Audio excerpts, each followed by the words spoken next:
What's cracking YouTube? It's your boy Dodo, back again with another reaction. We got mrbeast. Hopefully I said his name right. This is the first time I'm reacting to his videos. I be seeing his videos on my For You page, my recommended homepage on YouTube. And the first video I seen was that, well, I didn't see it yet, but I'm going to watch it. But I be seeing clips. It's the melting lava and acid thing. I'm a react to that after this video, but this is a new upload from mrbeast, Octopus versus Underwater Maze. You know they say octopus are like one of the smartest creatures. So you know what I'm saying? I think I seen somebody else do like a maze a couple years back where like octopus was like doing puzzles and stuff. So that's dope. So we got to check it out. But before we do, man, I need y'all to hit that like button, hit that subscribe button, man, for these daily bangers. Let's get it. It's named Sashimi, and this is a vault filled with all her favorite food. Wow. And the problem is, in order to get to this vault, she'll have to rely on her incredible intelligence and dexterity to make it all the way through this 9-part underwater obstacle course. And just like when I made my backyard obstacle course for squirrels, out of the gate, I will admit in hindsight, I completely underestimated the capabilities of this remarkable creature. Bro, they smart. smart. How we even ended up at this spot, we need to go back in time 6 months. When I decided to get a pet octopus to see for myself if they were really as smart as people say they are. And after bringing her home to Crunch Labs and putting her into a saltwater optimized and appropriately decorated Not the tank, SpongeBob she made herself tank. right at home. And the first thing that stood out is just how curious they are. For example, when you put anything into the tank, including your arm, they immediately swim towards it and just want to interact. I will cover this in a minute, but beyond just being able to really securely latch onto things like my hand, she's so strong! Oh my god! That's so suckers crazy. are also gathering information about me, like my smell, taste, and color. And so after just a few weeks, given how playful she is, it's hard not to form a quick bond. For example, she loved to go up and wave her tentacles in the jet stream, which I assume is the octopus equivalent of a dog sticking its head out a car window. She could play catch with us, she had a propensity for selfies anytime she saw a camera, and whenever we'd put a toy submersible in her tank, she would go full 20,000 leagues under the sea. Hell no. And as I did more research, I learned that for the 100 million octopi every year us humans put on a dinner plate or in a pet store, basically all are born and originally raised in the ocean, meaning they aren't bred in captivity, which is when I was hit with the startling realization that essentially made me the bad guy in Finding Nemo. And since no one wants to be the bad guy in Finding Nemo, as much as we'd already come to love sashimi here at Crunch Labs, I did some investigating and found out from the pet store we got her from the exact spot they pulled her out of the ocean. The only problem with my plan of returning her was she'd been hand-fed now for quite some time. So the idea was that if she could figure out and remember how to solve an obstacle course maze, then I would be assured that she could figure out and remember her. That's dope. He gonna set the octopus free after he get his content out this damn octopus with you. You know what I'm saying? That's okay. You know what I'm saying? You know what I'm saying? You gonna have the like SJWs out there like, oh my god, you're using the octopus for views and they're gonna set it free. Oh my god, oh my god, oh my god. You know what I'm saying? They gonna do that. But this is dope, low key.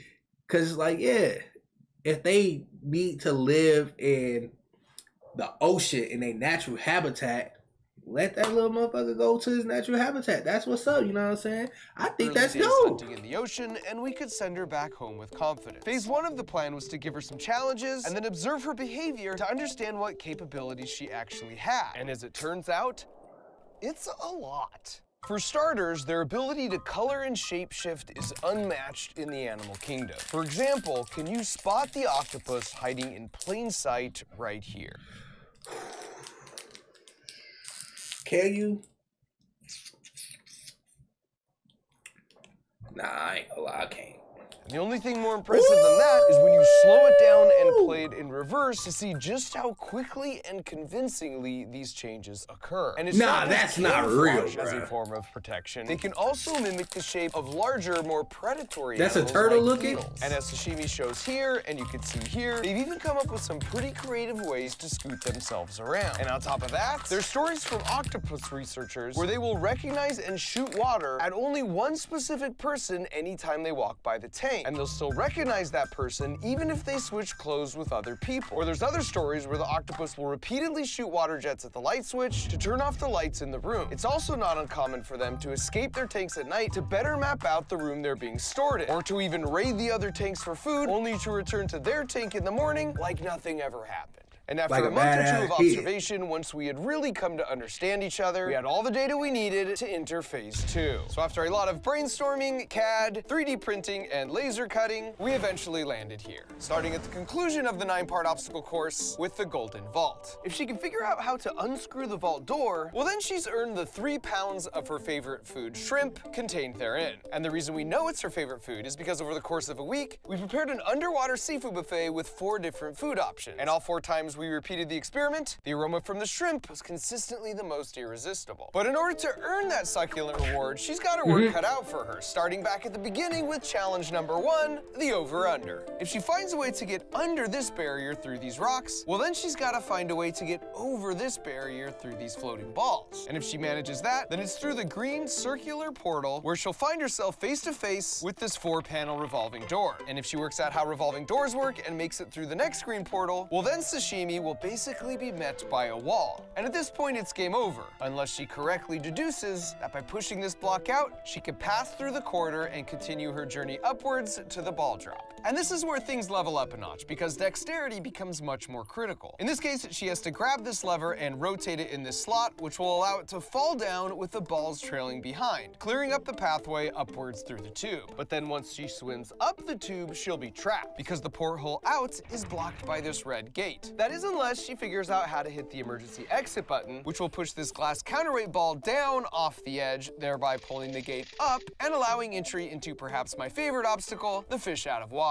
Because here, the only way for Sashimi to continue her progress would be to flex her ability to comfortably live on land for up to an hour by crawling out of the water, up, over, and back down on the other side, where after passing through the portal, she gets a bit of a power-up, because on the backside of the snorkeling Fat Gus is a shrimp. Now this is a bit of a throwback to the tourist trap on the squirrel maze, where a strategically placed snack led to a timely photo op. But in this case, I call it the Medusa, because the hope is that as she eats the shrimp with her beak on the underside of where her legs all come together, it will look like Fat Gus has 8 braids of beautiful flowing hair. And now that she's feeling refreshed, Sashimi can hopefully finish strong with the penultimate challenge, which is sort of a double obstacle, because there are 6 holes in the top ranging from small to really small. And if she takes the easy route by squeezing through the least small hole, well then she has a lot more maze to deal with, as opposed to the smallest hole that puts her right at the finish. Either way, at this point, she's made it here, and if she solves the final puzzle by unscrewing the vault door, she's not only earned the all-you-can-eat Bruh, this is a crazy maze. She's proven she's quick enough on her tentacles to handle being returned back to her ocean home to the very tide pools she was raised in. So with everything in place, all that was left to do was open this ball valve. And as the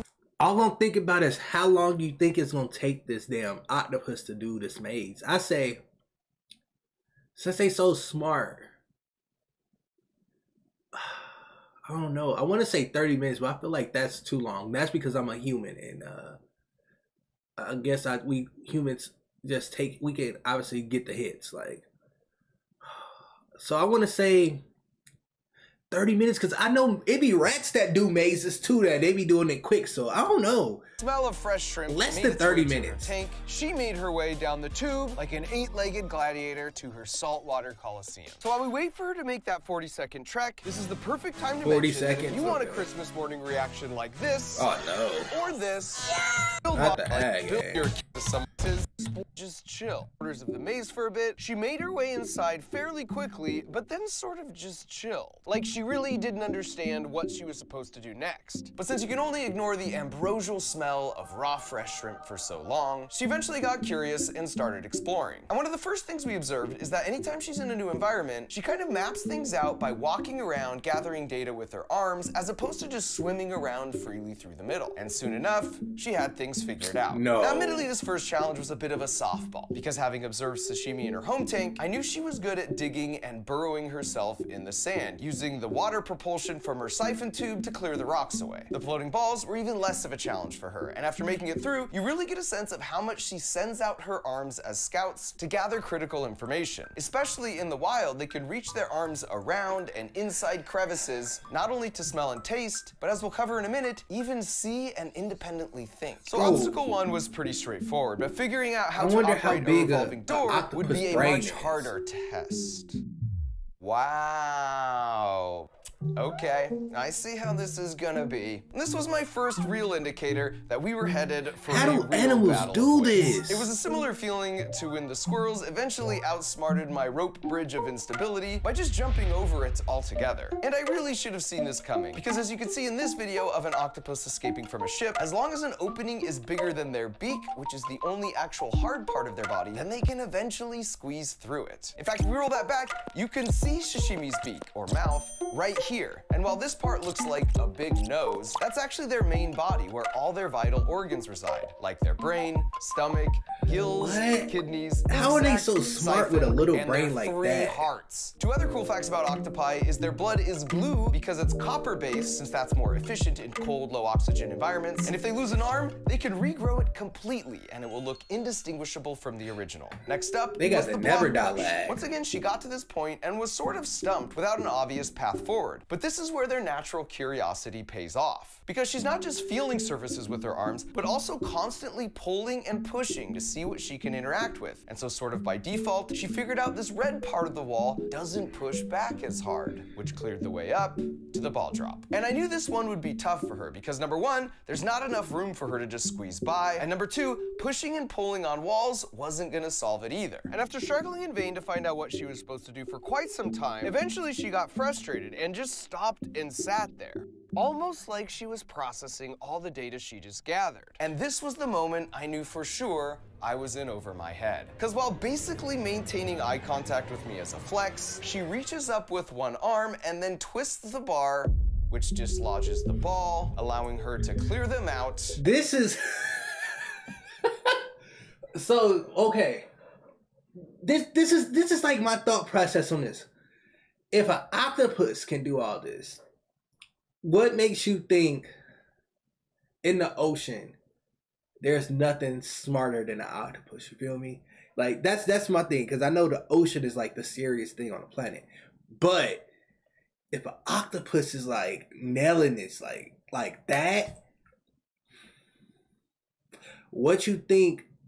How smart do you think a shark is, or a whale is, or all these other animal or creatures in the ocean? Like, this is crazy. And this feels like the perfect moment to tell you that my absolute favorite fact about the octopus is that they are truly the closest thing we have to intelligent alien life on this planet. And here's what I mean by that. This is a very simplified version of a tree of life. These kind of diagrams show you how all life is related and what evolved from what. How do we know this? Well, by being true scientific detectives and looking for clues. For example, a few hundred years ago, scientists noticed that us humans have 7 vertebrae in our necks, but so do giraffes. But wait a sec, so do whales, mice, elephants, lions, horses, and bats. So that's a clue they all share a common ancestor and belong to this group called mammals. And it's not just neck bones. Watch what happens if you compare the arm bone configurations of a human to a bat, to a chicken, to a turtle, to a dolphin. It's wild what tiny beneficial mutations and millions... See, I just took a bones and stones anatomy class. This, like, when you are doing like bones and you researching bones and these ancestors, like, the shit is crazy. Like, it's so crazy. Like, I learned about so many different, like, quote unquote, like, human species, or like living, like, not like, yeah, they were monkeys, but like it went from monkeys to like Neanderthals to humans, and it's like all the shit before us, and they had like subspecies too, where it's like certain, it's like this is a quote unquote whatever they call it, but these type of creatures right here come from this area, and it's specific to this area, and it's like, it's so weird. I don't know. It's so different. It's amazing. I'm not gonna lie. With genome sequencing developing over the last 40 years, oh my God, it's allowed us to compare the DNA of different the DNA. I know these the opposite brackets where you try to Anyways, using this technique, I forgot what it's called. I just finished this class from that of octopi in the Tree of Life. You have to go back over 500 million years ago to a simple flatworm. But if you look closely, all of what we think of as the smart animals are over here on this side of the Tree of Life, including dolphins, chickens, dogs, pigs, horses, humans, but even birds, dinosaurs, and fish. And their intelligence and way of thinking are all related to each other, sort of like those arm bones I showed. But octopi developed their intelligence completely independently from everything over here, like an alien from another planet, and that's why they're built just so differently from us. For example, they have twice as many neurons as a cat, but unlike all the animals over here where all the neurons are focused in the brain, in octopi only 1/3 of their neurons are in the brain, and the rest are in their arms, which means they not only smell and taste, but they can even think and act independently with their arms. That means that even if their arm is cut off, the arm can still camouflage itself to the surroundings by sensing light. It would be like closing your eyes, walking into a room, touching a wall, and having your hand match the color. Having 8 independent mini brains along with a larger central brain is as incomprehensible as alien intelligence to us. Now back at the maze, Sashimi had made it to the emergency button, putting her at the halfway mark. And as usual, she starts by having her arms do all the recon work. And it's almost like once she feels the red door, she figures out my trick and then immediately pushes the button to drop the ball and open the gate to move on to my favorite obstacle, the fish out of water. And I was relieved to see that I had thrown her another curveball, because after quite a bit of exploratory arm expeditions, she realizes the only way forward is up and out. And so after psyching herself up, she just goes for it, sliding up. Yeah, it had to take this over, at least 30 minutes. And eventually down. And this demonstrates another octopus superpower, because they can survive out of water for up to an hour. And as you can see here,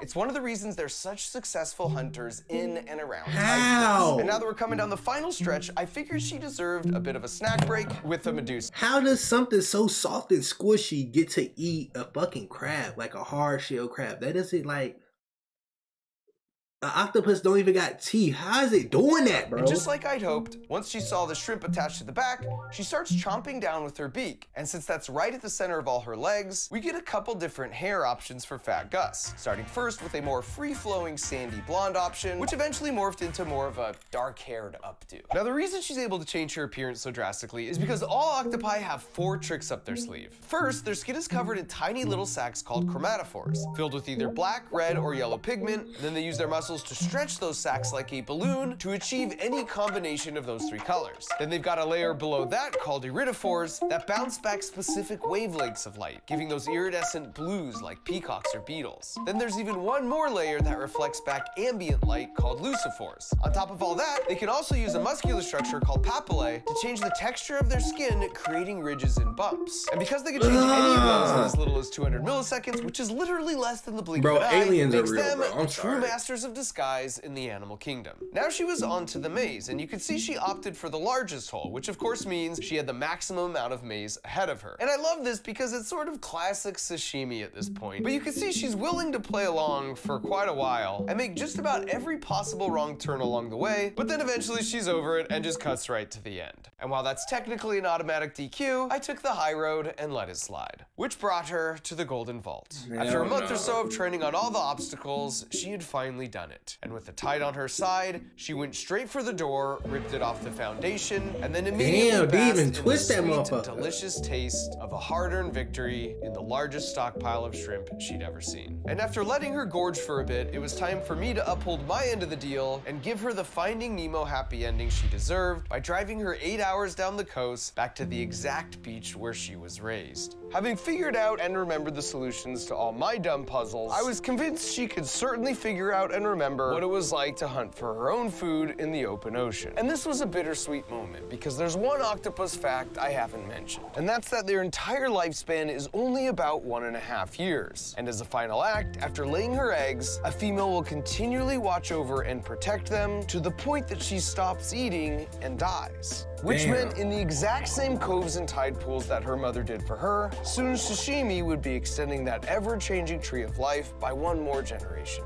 Only perhaps this time creating a new branch of super intelligent puzzle-solving offspring. With everything you know about Sashimi at this point, it should come as no surprise she also has incredible taste in toys. But what should also hopefully not surprise you after watching the videos I've been making on YouTube for 12 years is that learning science and engineering doesn't have to be sucky and boring. Which is exactly why I started a toy company called Crunch Labs with the express— I don't play with toys, I'm a grown-ass man. But is that all he's doing? A Christmas morning reaction like this. Oh yeah. It's just toy stuff. But YouTube, this is a good video, man. I'm not gonna lie. Y'all know I rock with like learning stuff. Like I like history. I like animals and stuff. Like learning about these animals. Like I'll be sitting there watching like dinosaur like clips and stuff like that. I told you I just finished this Bones and Stones. I'll be like watching clips of like how these like species operated before humans, and like, have you ever heard a Neanderthal scream? That shit is hilarious. I want y'all to Google what a matter of fact, I'm gonna find the clip and I'm gonna play it because that shit's hilarious, bro. You need to see it because it's hilarious. Cause I think they say like we're the first species with like we're the second species with the voice box. I think that Neanderthals had a voice box, but they couldn't talk for real. So I don't know. So we gonna have to. I'm gonna show. I'm gonna put that in the end of this video, or I'm gonna probably just find a Neanderthal type history video we can watch. But this was a great video. Shout out to Mark Rober. I'm gonna check out that acid and the lava melting video after this. So hey man, this is a W freaking reaction, man. Hope y'all enjoyed it. Comment how you felt about the video in the comment section.